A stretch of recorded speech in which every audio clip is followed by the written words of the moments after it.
ভাবিকে বলো চা বানাই দিতে, আমার চা খেতে ইচ্ছে করতেছে। যার চা খাইতে ইচ্ছা করে তারে বানায় খাইতে। কিরে বালের চা মা খাওয়ারা দেখাবো অসাধারণ সিনারি। এটা অসাম একটা সিনারি দেখাবো। সো বিউটিফুল, সো নাইস, প্রাকৃতিক সৌন্দর্যের একটা জায়গা।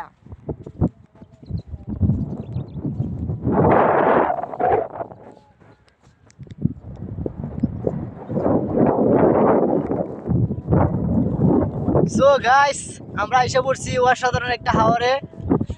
হাওরের চিত্রটা আপনারা দেখেন কত অসাধারণ।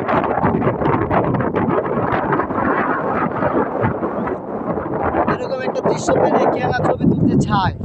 অসাধারণ একটা চিত্র, মাঠ ঘাট, কৃষি জায়গা, অসাধারণ একটা বিল। এটা আসলে কোনো নদী নয়, এটা হচ্ছে একটা অসাধারণ বিল। হ্যাঁ, এই যে রাস্তা।